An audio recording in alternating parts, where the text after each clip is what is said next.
የቀድሞ ሚኒስትር ገዱ የኤርትራና የኢትዮጵያ ኃይሎች እስከ ፕሪቶሪያ የተኩስ አቁም ድረስ እንደ አንድ ኃይል ሆነው ሲሰሩ ነበር ያሉ ሲሆን ጠቅላይ ሚኒስትር አብይ አህመድ ስለ አስመራ ሚና በትግራይ ጦርነት ላይ የሰጡትን አስተያየት ውድቅ አድርገዋል። አሜሪካ ኢራን የነዳጅ ገቢን በዓለም ዙሪያ ያሉ እንቅስቃሴዎችን ለማደናቀፍና በኢራን ውስጥ ጭቆናን ለማሳደግ እንደምትጠቀም ተናገረች። ውድ የአልቦ ዜና አድማጮቻችን የዕለቱ አርዕስተ ዜናዎች ናቸው። ቀጥለን ዝርዝሩን እናሰማችኋለን። ላይክ፣ ሼር፣ ሰብስክራይብ ያደረጋችሁ እንድትከታተሉን በአክብሮት እንጋብዛለን። የቀድሞ ሚኒስትር ገዱ የኤርትራና የኢትዮጵያ ኃይሎች እስከ ፕሪቶሪያ የተኩስ አቁም ድረስ አንድ ኃይል ሆነው ሰርተዋል ያሉ ሲሆን ጠቅላይ ሚኒስትር አብይ የአስመራን ሚና በትግራይ ጦርነት ላይ የሰጡትን አስተያየት ውድቅ አድርገዋል። የቀድሞው የውጭ ጉዳይ ሚኒስትር ገዱ አንዳርጋቸው የጠቅላይ ሚኒስትር አብይ አህመድ በቅርቡ በፓርላማ የሰጡት ዘገባ ኢትዮጵያ ከኤርትራ ጋር በጦርነት ጊዜ ስለተሳተፈችበት ወቅት የፓርላማን ዘገባውን ውድቅ አድርገዋል። የኤርትራ ኃይሎች ከኢትዮጵያ ብሔራዊ የመከላከያ ጋር በአንድ ኃይል ውጤታማ በሆነ መንገድ ተዋግተዋል። የፕሪቶሪያው የተኩስ አቁም የጋራ ዘመቻዎች እስኪያቆም ድረስ በጉብኝቱ ወቅት የኤርትራ ኃይሎች ከትግራይ ለማስወጣት ሀሳብ ማቅረባቸውን ቢናገሩም ይህን እንዳያደርጉ መመሪያ እንደተሰጣቸው ተናግረዋል። እንደ አቶ ገዱ ገለጻ በአስመራ በትግራይ ውስጥ ስለሚደረገው ስቃይ ምንም አይነት መልእክት አልደረሰኝም ብለዋል። በየካቲት 5 ቀን 2026 በተጻፈው ደብዳቤና ለአዲስ ስታንዳርድ በተላለፈው ደብዳቤ አቶ ገዱ በትግራይ ጦርነት ከፈነዳ በኋላ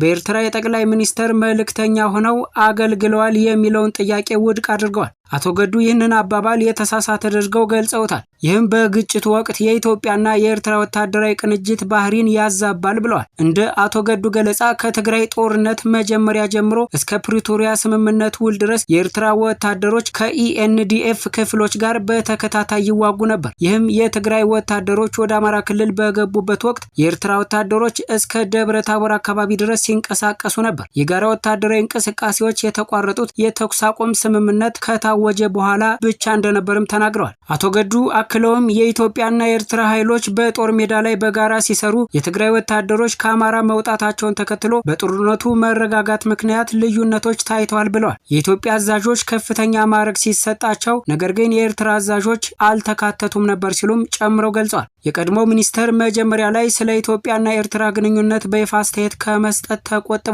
ምክንያቱም በሁለቱ ሀገራት መካከል ባለው የጋራ ታሪክ ስሜታዊና ጥልቅ መራራነት ምክንያት ጠቅላይ ሚኒስትር የካቲት 3 ቀን 2026 ዓ.ም በአዲስ አበባና በአስመራ መካከል ያለውን የውጥረት መንስኤ ለማስረዳት እንደ ምስክር ሆነው በፓርላማ ንግግር ስማቸውን ከጠቀሱ በኋላ ዝምታቸውን ለመስበር እንደወሰኑም ተናግረዋል። ገዱ የጦርነቱን አካሄድ በስፋት በመጥቀስ በትግራይ የተከሰተው የጥፋት መጠን ሲቪሎቹን ለማትረፍ እየታገሉ መሆናቸውንና ኃላፊነትን ወደ አንድ ወገን ለማዞር ከሚደረጉ ሙከራዎች እንደሚቆጠቡ አስጠንቅቀዋል። እንዲህ አይነቱ አካሄድ ተጠያቂነትን እንደሚያዳክምና አገሪቱ ወደፊት ግጭት ለማስወገድ የሚያስፈልገውን ትምህርት እንዳትማር እንደሚያደርጋትም ተከራክረዋል። ገዱ ጠቅላይ ሚኒስትሩን ከጦርነት በኋላ ከትግራይ ሕዝብ ጋር እርቅ ለመፍጠር ባለመፈለጋቸው እናም በምትኩ ለሰፊው ሕይወት መጥፋት፣ የንብረት ውድመትና ማህበራዊ መከፋፈል ተጠያቂነትን በማዞር ከሰዋል። በአማራ፣ በኦሮሚያ፣ በቤንሻንጉል ጉሙዝና በጋምቤላ ጨምሮ በአገሪቱ በርካታ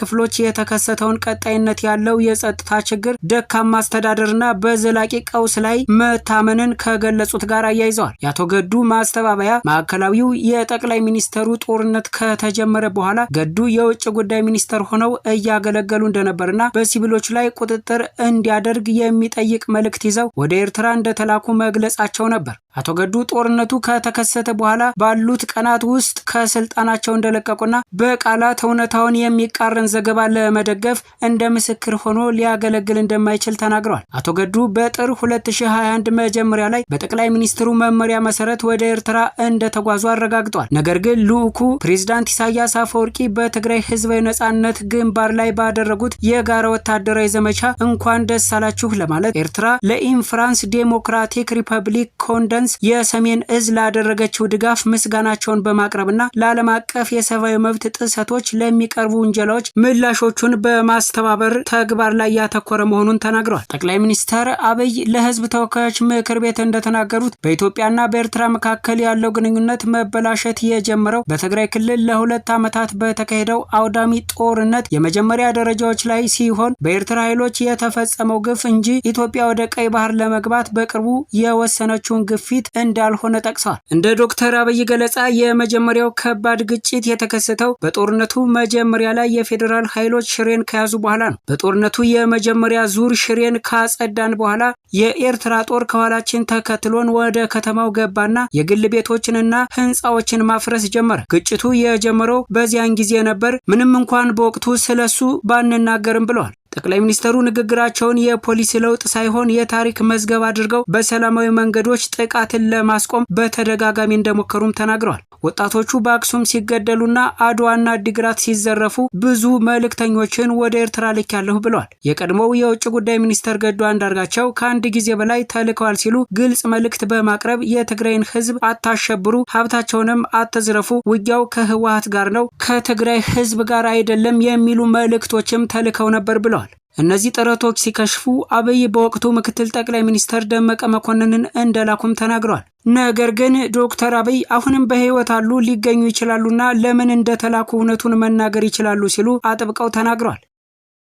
አሜሪካ በኦማን ከተካሄደው ውይይት በኋላ አዲስ የኢራን የነዳጅ ማዕቀብ ጣለች። አሜሪካ ኢራን የነዳጅ ገቢን በዓለም ዙሪያ ያሉ እንቅስቃሴዎችን ለማደናቀፍና በኢራን ውስጥ ጭቆናዋን ለማሳደግ እንደምትጠቀም ተናግራለች። አሜሪካ የኢራንን ዘይት የሚያጓጉዙ 14 መርከቦችን ያነጣጠረ አዲስ ማዕቀብ ይፋ አድርጋለች። ይህም እርምጃ የኢራንን የነዳጅ ገቢ ለመቀነስ ያለመ ሲሆን ዓለም አቀፍ የማደናቀፍ እንቅስቃሴዎችን ለመግታት ነው። ይህ እርምጃ የተወሰደው አርብ ዕለት በኦማንና በኢራን የኒውክሌር ፕሮግራም ላይ ውይይት ከተደረገ በኋላ ነው። ዩናይትድ ስቴትስ አርብ ዕለት ተቃዋሚዎችን በኦማን ውስጥ የተዘዋዋሪ ንግግር ካደረጉ ከጥቂት ደቂቃዎች በኋላ 14 መርከቦችን ኢላማ ማድረግን ጨምሮ የኢራንን የነዳጅ ኤክስፖርት ለመግታት አዲስ ማዕቀቦችን አስታውቃለች። የውጭ ጉዳይ ሚኒስቴር ቃል አቀባይ ቶሚ ፒጎት ኢራን የነዳጅ ገቢን በዓለም ዙሪያ ያሉ የማደናቀፍ እንቅስቃሴዎችን ለመደገፍና በኢራን ውስጥ ጭቆናዋን ለማሳደግ እንደምትጠቀም ተናግረዋል።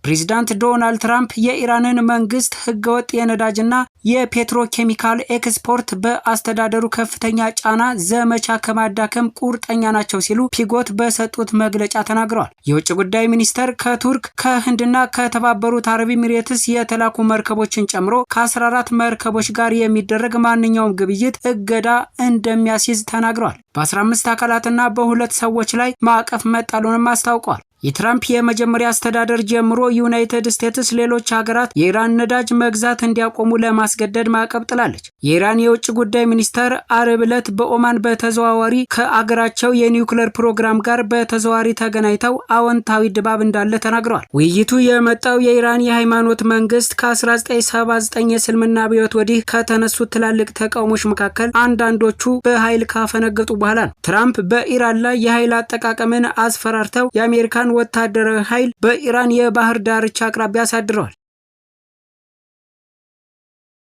ውድ የአልቦ ዜና ተከታታዮች የሰዓቱ ዜናዎች እነዚህ ነበሩ። በሌላ መረጃ እስክንገናኝ ድረስ ላይክ፣ ሼር፣ ሰብስክራይብ እያደረጋችሁ ቻናላችንን እንድትቀላቀሉ በአክብሮት እንጠይቃለን። መልካም ቀን።